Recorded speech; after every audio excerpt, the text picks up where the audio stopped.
June 1943. The sun was low over the airfield in southern England, painting the Typhoons in harsh gold light, but the pilots barely noticed. They stood in a loose cluster, helmets in hand, staring at the ungainly shapes bolted beneath the wings of their aircraft.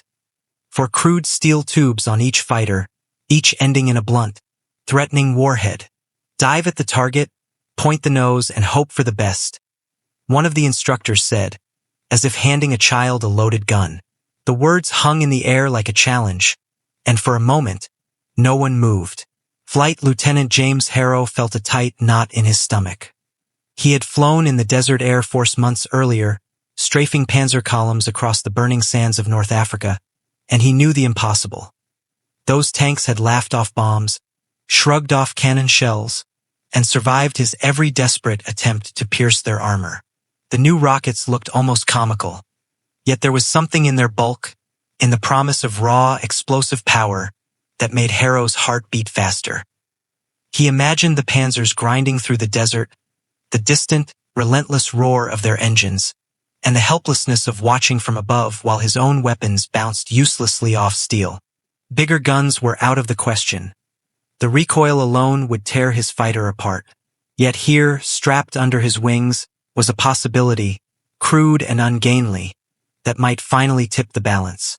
It was a weapon born of desperation, one that relied not on precision but on terror, on the idea that fear could be as deadly as any shell. Harrow ran his fingers over the rails, feeling the cold steel, imagining the moment they would light off, screaming down at a column of tanks that had terrorized his comrades for months. The other pilots murmured nervously, trading stories of near misses and engines ripped apart by recoil, but the tension in the air was thick with unspoken hope.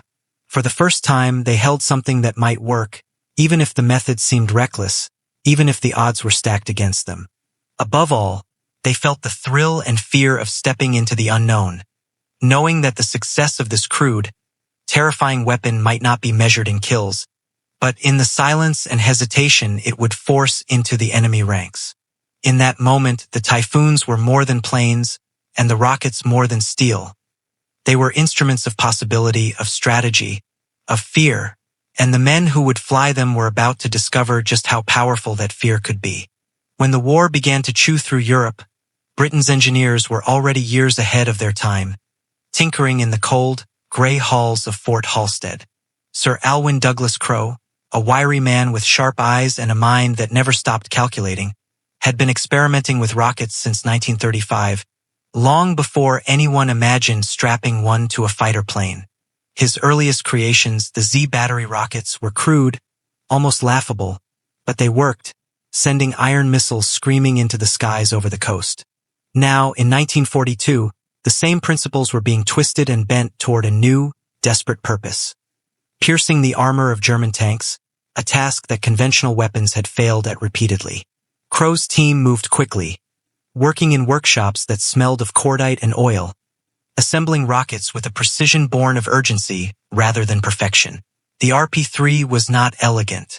A steel tube 55 inches long, filled with cordite, for tiny fins at the rear, a blunt warhead that could tear through a submarine hull, or, in theory, a tank. No complex mechanisms, no delicate sights, no engineering to make a mathematician proud. Just brute force made portable. Crow watched the men at work and allowed himself a rare smile. It was ridiculous, it was dangerous, and it might just work. The first warheads were designed to punch through the steel of U-boats, 25 pounds of hardened iron loaded with explosives. Against German armor, they were laughably underpowered, but innovation moved faster than doctrine. Engineers quickly designed the 60-pound semi-armor-piercing shell, packing 12 pounds of TNT or AML, enough to rip turrets from tanks, or so the calculations promised. Rail by rail, rocket by rocket, the planes were armed, and the pilots who had once felt helpless now carried a strange, terrifying advantage. For the first time, a fighter could unleash a salvo of explosives that no tank could ignore, and yet the weapon required no more skill than pointing the nose and diving. It was a weapon born not of finesse but of necessity, a crude instrument designed to shake the enemy as much as to pierce steel. Crow knew, as he watched the Typhoons being fitted with their strange, awkward appendages, that history rarely forgives such audacity, but sometimes it rewards it. And in those workshops, under the hum of electric lights and the smell of burning propellant, Britain's desperate gamble was beginning to take shape. A rocket that would be feared far more than it was respected. A weapon whose real power lay not in its accuracy, but in the terror it could sow.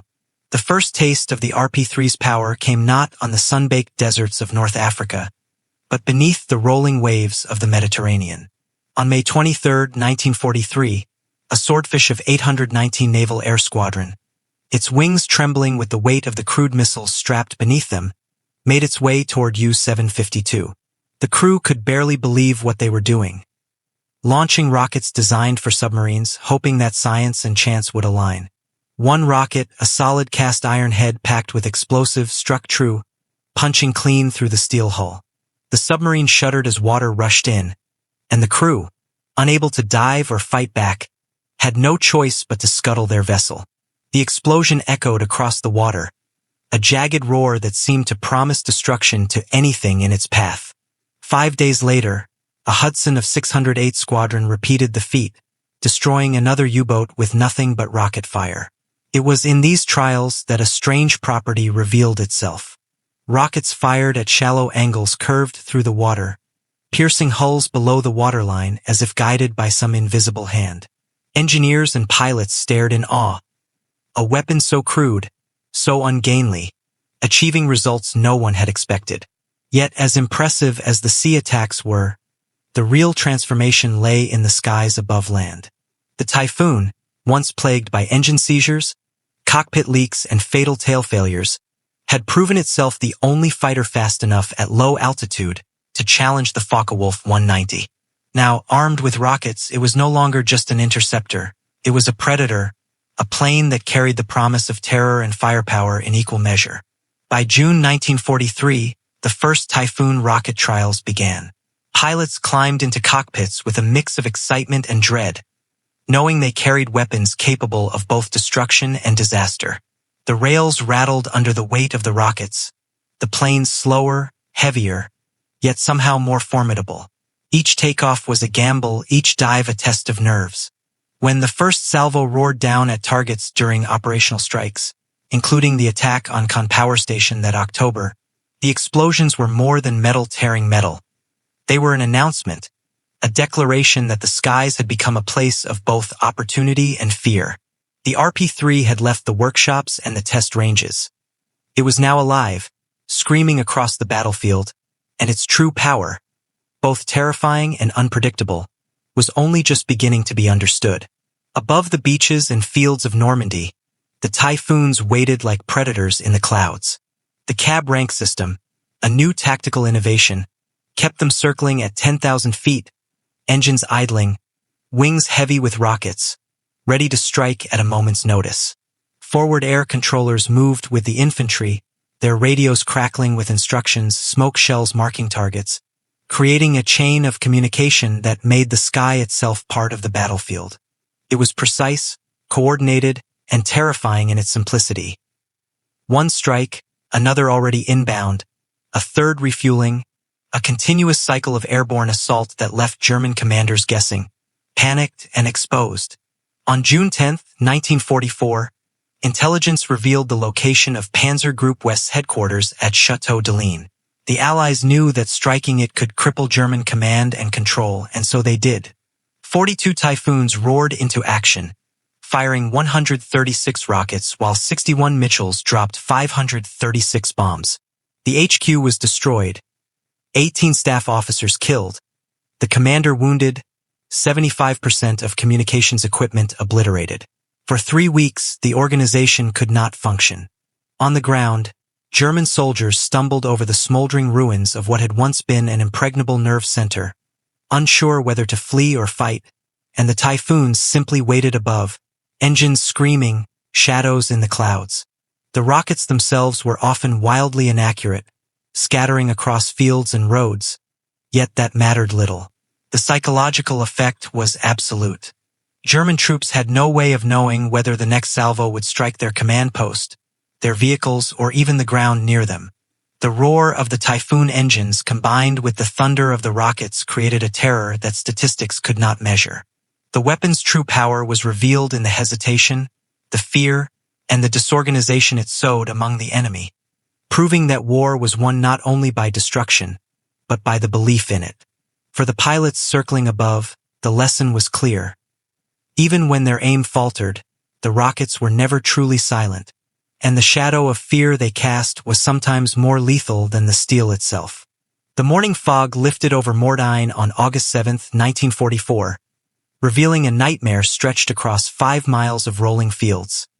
German armor, columns of tanks and assault guns advancing relentlessly westward, the largest armored counterattack since D-Day. In the clouds above, the Typhoons waited, engines humming like restless predators, each aircraft a promise of fire and terror. Flight Lieutenant James Harrow squinted through the canopy, feeling the familiar knot of anticipation tighten in his stomach. He had flown in the deserts of North Africa, strafed panzer columns, and seen men and machines alike shrug off bullets and bombs. Now, beneath his wings, 8 RP-3 rockets waited Crude, ungainly, terrifying, and he knew that history would judge them not by the holes they made in steel, but by the chaos they would sow. 2 Typhoons on patrol spotted the German armored column, a wall of iron stretching across the horizon. The cab rank system came alive. The orbiting fighters dived, engines roaring, rockets igniting, a chorus of explosions splitting the air. One salvo after another rained down, smoke and fire dancing across the fields. Pilots claimed dozens of tanks destroyed, 84, maybe more. The ground officers radioed back with astonishment. But the truth was more complex.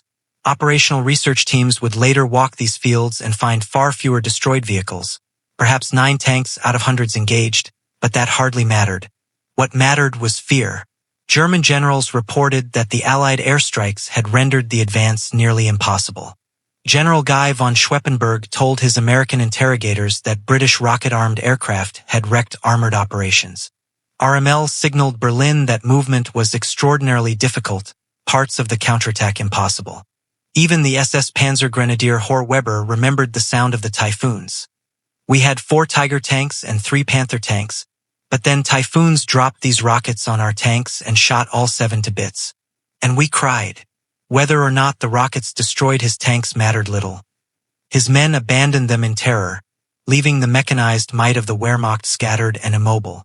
The rockets' impact went beyond steel.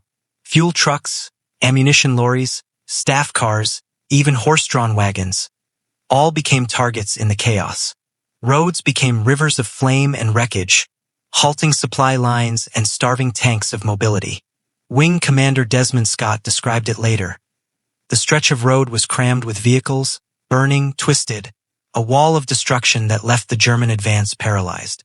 Tanks that should have been able to counterattack remained silent, waiting for air cover that never came. Logistics became the true casualty of the RP-3, proving that terror and disruption could be more lethal than accuracy. By sunset, the advance had faltered. The German spearhead was broken, scattered across fields, unable to recover before darkness fell. The Typhoons climbed back to their orbits, engines tired but still singing, leaving the enemy to reckon with the shadow of the rockets. On the ground, the smoke lingered, a reminder that war was won not only by shells and steel but by the belief in their power. Crude, inaccurate, terrifying, the RP-3 had done what conventional weapons could not. It had stopped a mechanized army in its tracks. In the skies over Mortain, the day belonged to the Typhoon, and to the fear it carried beneath its wings. The war had ended, but the story of the RP-3 was far from over. Long after the last panzer had rolled across Normandy, the crude British rocket continued to fly, carried into the jet age by aircraft that seemed as alien to the Typhoon pilots as their own earlier missions now felt distant. Meteors, vampires, venoms, sea furies, and even Hawker hunters bore the rockets, and their targets had changed from German tanks to insurgent positions, fortified compounds, and supply convoys across Asia, Korea, Malaya, Aden. Wherever the British needed to assert power quickly, the RP-3 followed, a relic of wartime ingenuity adapted to a new era of conflict. Its impact was never measured in precision strikes but in the disruption it wrought, the fear it sowed, and the way it forced enemies to reconsider every movement under the shadow of its roar. The rocket's legacy was not merely in the aircraft that carried it, but in the weapons that followed. Engineers looked at the RP-3's simplicity, a steel tube, cordite propellant, and a spinning stabilizer, and saw the seeds of innovation. The Trip XRP clamped 3 motors behind a 180-pound warhead for the Sea Fury. Uncle Tom strapped 6 motors to a 1,000-pound payload, designed to pierce ship armor. And later, the Red Angel carried guidance systems that would make accuracy a reality, yet it still traced its lineage back to that first crude projectile. Each evolution demonstrated a single truth. A weapon need not be elegant to be influential, nor precise to be transformative. In comparison to the rockets of other nations, the RP-3 stood apart. The American HVR flew faster, struck truer, and boasted better velocity, but it carried less explosive punch. Soviet rockets were tiny, largely ineffective against armor, and often discarded in favor of cannons. German rockets arrived too late to leave a mark.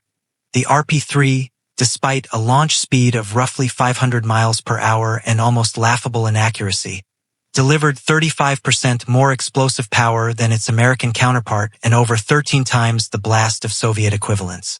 In raw destructive potential, in sound, fury, and terror, it remained unmatched. Yet the true genius of the RP-3 lay not in its mechanics, but in its psychological reach. German troops who survived Mortain and other encounters reported abandoning vehicles, dispersing their formations, and delaying counterattacks, all because they believed the rockets could annihilate their tanks. Generals like Guy von Schweppenberg and RML described Allied air power as making operations extraordinarily difficult and, in parts, impossible. SS Panzer Grenadier Horst Weber remembered the Typhoon's roar driving men from their vehicles, regardless of whether a shell had touched them. Fear, amplified by sound and expectation, became a weapon equal to any explosive. The RP-3's effect extended beyond armor. Fuel trucks, ammunition lorries, supply convoys, staff cars, even horse-drawn wagons, fell victim to its blasts.